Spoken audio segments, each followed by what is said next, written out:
हो, ऐसा हम हो जाते हैं, विचलित कर देती है हमें हर एक परिस्थिति, तब हम जान पाएंगे। इसीलिए इसमें गहराई से उतरिए, इसको समझिए। तो आज हमारे बीच में एक बहुत जो हम चर्चा करने वाले हैं, तो विदुर जी का कुछ प्रश्न था, ठीक है। अब वो प्रश्न क्या था कि भगवान तो जो है ना, वो भगवान की बात कर रहे हैं कि भगवान तो शुद्ध है। भगवान को शुद्ध कहा, भगवान को बोध स्वरूप, निराकार, निर्विकार, निर्गुण कहा। अब उनके साथ जो लीलाओं से भी गुण और क्रियाओं का संबंध कैसे हो सकता है? तो हम कहते हैं ना कि भगवान ने ये सारी लीलाएं रची, भगवान ने ये सब ये क्रिया कर रहे हैं, मतलब हम उनको कर्म करते हुए देखते हैं। हम अगर यहाँ पे भागवत महापुराण पढ़े तो जब वहाँ श्री कृष्ण की बात आ रही है, श्री हरि की बात आ रही है, तो वो उनको उससे जोड़ रहे हैं कि एक तरफ हम कह रहे हैं वो बोध स्वरूप है, वो निर्गुण है, वो निराकार है, ठीक है, वो निर्विकार है।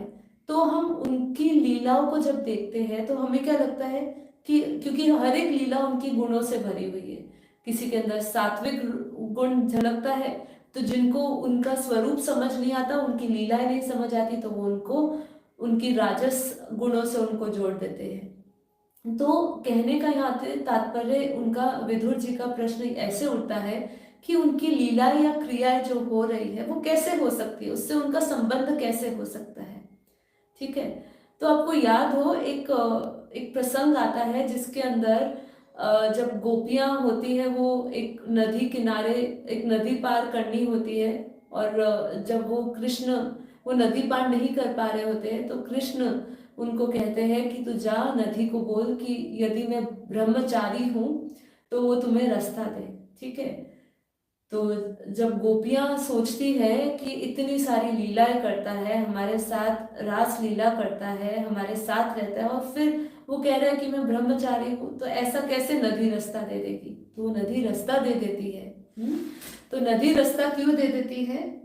हाँ, नदी रास्ता इसलिए दे देती है क्योंकि उसके वास्तविक स्वरूप को कोई नहीं जानता, उनकी लीलाओं को कोई नहीं जानता है। इसलिए बापूजी भी बताते हैं कि उनकी हर एक लीला रूहानी थी, ठीक है। वहां पे जो कृष्ण लीलाएं करते थे, जब उनकी बांसुरी बजती थी, तो उन बांसुरी में परम तत्वों की शक्ति थी। उस समय परम तत्वों की शक्ति थी जो गोपियों को मोहित करती थी, और वो अपने सूक्ष्म आत्मिक शरीर के साथ वो आती थी। मतलब ये शरीर की बात नहीं हो रही है यहाँ पे, रूहानियत, रूहानी प्यार की बात हो रही है। तो उनकी लीलाओं को कोई समझा नहीं, और इसीलिए विदुर जी ने भी पूछा कि वो निर्विकार है, तो आप मुझे ये समझाइए कि उस वो निर्विकार है, निर्गुण है, तो हम उनकी लीलाओं में सारे गुणों को क्यों देखते हैं? और फिर ऐसा भी कहा कि हम उनके क्रियाओं का संबंध कैसे हो सकता है, वो जो भी क्रियाएं कर रहे हैं उनका संबंध कैसे हो सकता है? बालक में तो कामनाएं और दूसरों के साथ खेलने की इच्छा रहती है, इससे वह खेलने के लिए प्रयत्न करता है, इसके लिए वह खेलने के लिए प्रयत्न करता है, किंतु भगवान तो स्वतः नित्य तृप्त, पूर्ण काम और सर्वदा असंग है। हाँ, तो वे क्रियाओं के लिए भी क्यों संकल्प करें? तो प्रश्न यहीं पर ही आता है ना कि उसके अंदर संकल्प क्यों उठा? हम उसकी लीला को नहीं समझ पाते, उसकी माया को नहीं समझ पाते, उसके वास्तविक स्वरूप को नहीं समझ पाते, इसलिए हमारे अंदर प्रश्न उठते हैं। इसलिए विदुर जी के अंदर भी ये प्रश्न उठ रहे हैं। और वो क्या कह रहे हैं? भगवान ने अपनी गुणमयी माया से जगत की रचना करी, उसी से वे इसका पालन करते हैं, और फिर उसी से अपना इसका संहार भी कर देते हैं। जिनके ज्ञान देश काल अथवा अवस्था से अपने आप या किसी दूसरे निमित्त से भी कभी लोप नहीं होता है, उनका माया के साथ किस प्रकार संयोग हो, है ना। तो प्रश्न यही आता है कि एक तरफ उसको कहते हैं कि वो माया जीत है, माया का एक कहते हैं माया उनकी शक्ति है, और एक तरफ कहते हैं वो उसके संग रहते हुए हमें असंग क्यों लगते हैं। तो ये दुविधा आ रही है उसके अंदर, उनके अंदर कि है क्या वास्तविक, मैं क्या समझूं क्या भगवान को। तो एकमात्र ये भगवान ही समस्त क्षेत्रों में उनके साक्षी रूप में स्थित है, फिर इन्हें दुर्भाग्य या किसी प्रकार के कर्म जनित कलेशों की प्राप्ति कैसे हो सकती है? अब जब हम पूरा महाभारत समझते हैं या पूरा हम देखते हैं, पूरे प्रसंग को देखते हैं, तो हम उनकी अलग अलग भूमिका देखते हैं, किस तरीके से उन्होंने अपनी भूमिका निभाई, हर एक कर्म को करा। उन्होंने क्या कहा, मैं चाहूं तो कुछ भी प्राप्त कर सकता हूँ, मुझे दुनिया की कोई भी ताकत नहीं रोक सकती, जो मैं चाहूँ वो मुझे मिले। तो भी क्या बोला, तो भी मैं कर्म कर रहा हूँ। तो यहाँ पे यही समझाने का पूछने का प्रयत्न कर रहे हैं विदुर जी कि वो कर्म करता हुआ भी हमें दिख रहा है कि वो कर्म कर रहे हैं, कर्म का ज्ञान दे रहे हैं, फिर भी वो उससे अलेप कैसे है ना। तो यहाँ पे श्री मैत्री मुनि जो है वो इनका जवाब देते हैं। तो क्या बोलते हैं कि जो आत्मा सबका स्वामी है, सर्वथा मुक्त स्वरूप है, वही दीनता और बंधन को प्राप्त हो। यह बात युक्ति विरुद्ध अवश्य है, ये बात हमें विरुद्ध लगती है, ठीक है, किंतु वस्तुतः यही तो भगवान की माया है। तो भगवान की माया यही है कि जो चीज मुक्त है वो हमें कैसी लग रही है, हमें लग रही है कि वो दीन और बंधन में है। यही माया है, यही माया का इतना बड़ा प्रभाव है कि हम मुक्त होते हुए भी, हमारा स्वरूप ही मुक्ति है, हमारा स्वरूप ही सुख है, हमारा स्वरूप ही आनंद है, हमारा स्वरूप ही परम प्रकाश है, लेकिन हम अंधकार में डूबे हुए हैं, हम बंधन में डूबे हुए हैं, हमें सभी चीजों ने जकड़ा हुआ है, हम दुख में जी रहे हैं, हम बाहर सुख ढूंढ रहे हैं। यही तो माया है, यही वो समझाने की कोशिश कर रहे हैं मैत्रेय जी। किसको? विदुर जी को। तो क्या कह रहे हैं, बहुत सुंदर वर्णन किया है, सुनिए मेरे साथ। तो यहाँ कह रहे हैं कि जिस प्रकार स्वप्न देखने वाला पुरुष को अपना सिर कटना आदि व्यापार न होने पर भी, फिर से ध्यान से धीरे से पढ़ते हैं, जिस प्रकार स्वप्न देखने वाला पुरुष को अपना सिर कटना आदि व्यापार न होने पर भी अज्ञान के कारण, अज्ञान इन्वर्टेड कॉमर्स, अज्ञान के कारण सत्यवत भासते हैं, उसी प्रकार इस जीव को बंधन आदि न होते हुए भी अज्ञानवश भासता है।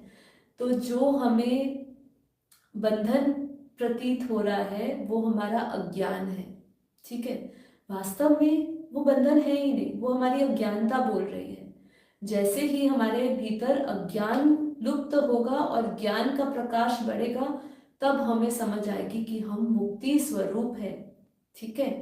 तो यहाँ क्या कह रहे हैं, यदि यह कहा जाए कि फिर ईश्वर में इनकी प्रतीति क्यों नहीं होती, किसकी नहीं होती, हमारी खुद की, हमारी प्रतीति ईश्वर में क्यों नहीं होती, तो इसका उत्तर यही है कि जिस प्रकार जल में होने वाली कंपन आदि क्रिया जल में दिखने वाले चंद्रमा के प्रतिबिंब में न होने पर भी भासती है, आकाशस्थ चंद्रमा में नहीं, उसी प्रकार देह अभिमानी जीवन में ही देह के मिथ्या धर्मों की प्रतीति होती है, परमात्मा की नहीं, ठीक है। इसको और सिंप्लीफाइड करके सबसे बेस्ट एग्जाम्पल हर जगह पे दिया गया है, क्या, जब चंद्रमा का या सूर्य का प्रकाश प्रतिबिंब रिफ्लेक्शन अर्थात पानी में पड़ती है, तो जल का जब जल में कंपन होती है तो हमें क्या लगता है, जल में कंपन होने से हमें चंद्रमा या सूर्य जिसकी रिफ्लेक्शन तालाब में है वो हमें हिलता हुआ दिखता है, उसकी कंपन के कारण। किसकी कंपन के कारण? जल की कंपन के कारण। पर वो हमें हिलता हुआ दिखता है, होता नहीं है। वास्तविक में जब आप आकाश में उस चंद्रमा को देखते हो, सूर्य को देखते हो, तो हिला नहीं होता है, लेकिन उसका प्रतिबिंब जो पड़ता है, ठीक है, उसी को चिदाभास कहा, वो हमें भाषित होता है, उसकी कंपन के कारण हमें लगता है कि वो हिल रहा है, ठीक है, तो वो होता नहीं है। इसी प्रकार उन्होंने क्या कहा कि इस देह अभिमानी जीवन में भी, इस देह अभिमानी जो हमारा बॉडी कॉन्शियसनेस है, हम इतना बॉडी कॉन्शियसनेस का हमें इतना अभ्यास हो चुका है कि हमें इस देह के मिथ्या धर्मों की प्रतीति होती है और परमात्मा की नहीं होती। तो देह ही हमें सब कुछ लगता है, और उस परमात्मा की जो स्मृति है या परमात्मा की जो का जो स्वरूप है वो हमें ध्यान में ही नहीं आता है, वो लुप्त हो जाता है इस देह अभिमान में, इस अहंकार में, देह के अहंकार में, देह के अभिमान में हमें ये सब मिथ्या जो है वो हमें सत्य लगने लगता है। तो निष्काम भाव से क्या बोल रहे हैं, निष्काम भाव से धर्मों का आचरण करने पर भगवत कृपा प्राप्त होती है। भगवत कृपा से प्राप्त हुआ भक्ति योग के द्वारा ये प्रतीति धीरे धीरे निवृत्त हो जाती है। तो कैसे होती है, जब हम निष्काम भाव से जुड़ते हैं। तो यहाँ पे अगर आपको ये जितना भी माया का प्रभाव है इसको खत्म करना है, मतलब आपके ऊपर इसका प्रभाव ना रहे, ऐसा होना है, यही हमारा तपस्या है, यही साधना है कि हम इस माया में रहते हुए हमारे ऊपर आसपास जो भी कुछ हो रहा है हमें उसके ऊपर उसका संग ना लगे। ठीक है, तो यहाँ पे इसलिए शास्त्रों में क्या कहा है कि हमेशा ध्यान रखना है कि हम कुसंग में ना जाए। इवन यहाँ पे जब भक्ति योग सिखाते हैं, भक्ति योग में भी यही सिखाते हैं कि हमेशा इसका ध्यान रहे कि अगर हम कुसंग में चले गए तो हमारी बुद्धि विपरीत हो जाएगी, हमें परमात्मा से दूर कर देगी और हमें देह अभिमान में फंसा देगी। इसीलिए यहाँ पे एक रास्ता यही बताया कि हमें निष्काम भाव से जुड़ना है, निष्काम भाव से धर्मों का आचरण करना है। तो धर्म क्या है, हमारी धारणाएं, धारणाएं क्या है कि शरीर के धर्म को समझना, आत्मा के धर्म को समझना, दोनों अलग है, दोनों के धर्म को समझना बहुत जरूरी है। ठीक है, आत्मा अलग है, अनात्मा अलग है, आत्मा का अनुभूति अलग है, अनात्मा की अनुभूति मतलब देह की अनुभूति में हमेशा अपना पूरा जीवन निकाल देना, उस माया में रहना, ये आपको जन्म और मरण में फंसाए रखेगी। तो यहाँ पे इसलिए कह रहे निष्काम भाव से धर्मों का आचरण करो, अपने धर्म का आचरण करो, और करने पर क्या होता है, भगवत कृपा से, अर्थात उस भगवान की कृपा होती है। भगवान की कृपा से हम अपने भक्ति योग से अर्थात प्रेम से, जो परमात्मा के प्रति हमारा मोह होना चाहिए, और दूसरा मोह हमारा नष्टो मोहा, क्या कहा, नष्टो मोहा स्मृति लब्धा, कि नष्ट, जब हमारा मोह ममता नष्ट हो जाती है तब हमें अपनी स्मृति का ज्ञान होता है, और हम अपने स्मृति स्वरूप का जब हमें ज्ञान होता है तब हम परमात्मा की स्मृति को कर पाते हैं और इस परमात्मा से जुड़ पाते हैं, और फिर उनकी हमें प्राप्ति भी होती है, उनकी कृपा भी प्राप्त होती है। और फिर धीरे धीरे क्या होगा, ये जितनी भी हमें माया ने घेरा हुआ है, जो निवृत्ति है, ये निवृत्ति मार्ग हो जाता है, निवृत्तियां हमारी खत्म हो जाती है। आगे क्या कह रहे हैं, जिस समय समस्त इंद्रियां विषयों से हटकर साक्षी साक्षी परमात्मा श्री हरि में, परमात्मा में निश्चय भाव से स्थित हो जाती है, उस समय गाढ़ निद्रा में सोए हुए मनुष्य के समान जीव के राग द्वेष सारे कलेश सर्वथा नष्ट हो जाते हैं। तो बहुत सुंदर अवस्था है, इसको आंखें बंद करके रियलाइज करिए कि जब हम अपना सारा ध्यान हटाकर सभी इंद्रिया विषयों से ध्यान हटा देते हैं, एक बार सुनते सुनते रियलाइज करें, सारा अपने इंद्रिय सुख से ऊपर उठिए, अपने विषय विकारों को हटा के साक्षी दृष्टा होके साक्षी परमात्मा स्वरूप में निश्चय भाव से स्थित हो जाते हैं, उसमें निश्चय करते हैं, पूर्ण निश्चय से उसमें स्थित हो जाते हैं। उस समय हमारी जो गाढ़ निद्रा अवस्था है, उस निद्रा में सोए हुए मनुष्य के भीतर, मतलब हमारे भीतर, हमारे अंदर सारे राग द्वेष कलेश सब दूर हो जाते हैं, सर्वथा नष्ट हो जाते हैं। ठीक है, तो यहाँ विदुर जी क्या कह रहे हैं, ये सब सुनने के बाद श्री मैत्रेय मुनि जी ने जो कहा विदुर जी को, विदुर जी इसको सुनने के बाद क्या कह रहे हैं, हे भगवान, आपके इस युक्ति युक्त वचनों की तलवार से मेरा संदेह छिन्न भिन्न हो गया है। तो उनका जितना भी संदेह बना हुआ था कि वो परमात्मा तो मुक्ति रूप है, फिर भी वो दीनता और बंधन में होता है, ऐसा हमें लगता है। तो उन्होंने बताया कि ये तेरा सिर्फ माया है, जिसके कारण तुझे प्रतीत हो रहा है, तो उसके वास्तविक स्वरूप को जान। ठीक है, उसके चिदा स्वरूप को जान, उसके निर्गुण स्वरूप को जान, उसके निराकार स्वरूप को जान, उसके निसंग, निर्लेप, निर्दोष स्वरूप को जान।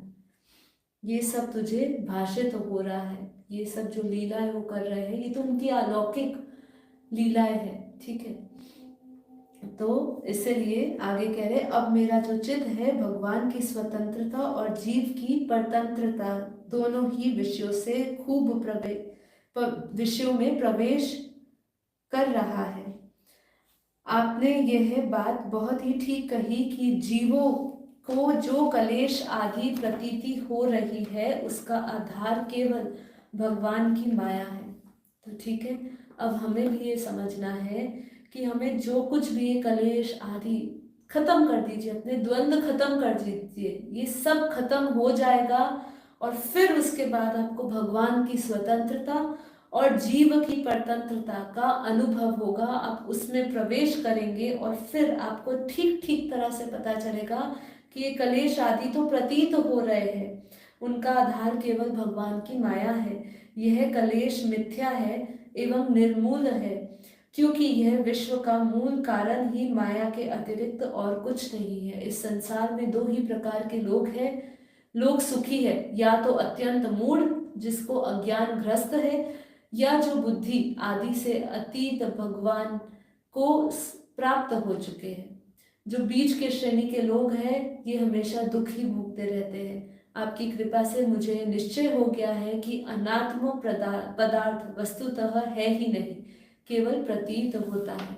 तो जो आत्मा अनात्मा के विषय में हम अक्सर बात करते हैं, तो यहाँ पे मैत्रेय जी का जो संवाद होता है उससे विदुर जी को ये अनुभव होता है, ये ज्ञान प्राप्त होता है कि ये सब तो प्रतीति है, ये सब तो माया है, ठीक है। तो अपने इस माया का पर्दे को हटाइए, ज्ञान में प्रवेश करिए, अपने ज्ञान स्वरूप में पहुंचिए, ज्ञान में प्रवेश करेंगे, ज्ञान को धारण करेंगे, उस साक्षी परमात्मा स्वरूप में स्थित हो जाएंगे।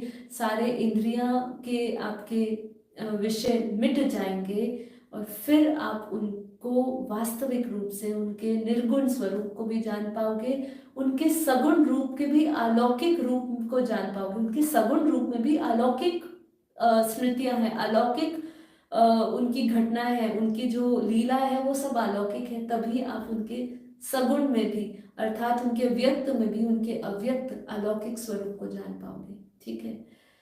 तो ये आज हमारा सुंदर सा संवाद था। आशा करती हूँ ये संवाद आपको अच्छा लगा होगा और इससे आपने बहुत कुछ सीखा होगा, ठीक है, कि हम बंधन मुक्त है। सब कुछ हमें प्रतीत हो रहा है, माया के प्रभाव के कारण हमें ये लगता है कि हम बंधन में फंसे हैं, वास्तव में हम बंधन में कभी भी नहीं थे। तो अपने ये बुद्धि का जो जाल है जिसमें हमने ये मकड़ी का जाल बनाया हुआ है और हम इस मकड़ी के जाल को खुद ही खत्म कर दे, इस तरीके से ज्ञान अपने अंदर बढ़ाइए, ज्ञान का बल अंदर लाइए, आत्मबल पैदा करिए और इस ज्ञान योग से जुड़िए, अपना आत्मा का कल्याण करिए। आज के लिए इतना ही। आशा करती हूँ आपको आज अच्छा लगा होगा। मुझे बहुत विशेष रूप से पसंद आया आज का एपिसोड। अगर यदि आपको अच्छा लगा हो तो उसको लाइक, शेयर, कमेंट ज़रूर करिएगा। तो आज के लिए इतना ही। अब हम कल मिलते हैं 5:30 बजे वापस अपने नई ऊर्जा के साथ, नए ज्ञान के साथ, नए योग के साथ। तब तक के लिए सभी को परम शांति। सभी का दिन शुभ रहे, प्रकाश से भरा रहे, परम शांति से भरा रहे। सभी का कल्याण हो, सभी को आत्म जागृति हो। Thank you so much. परम शांति।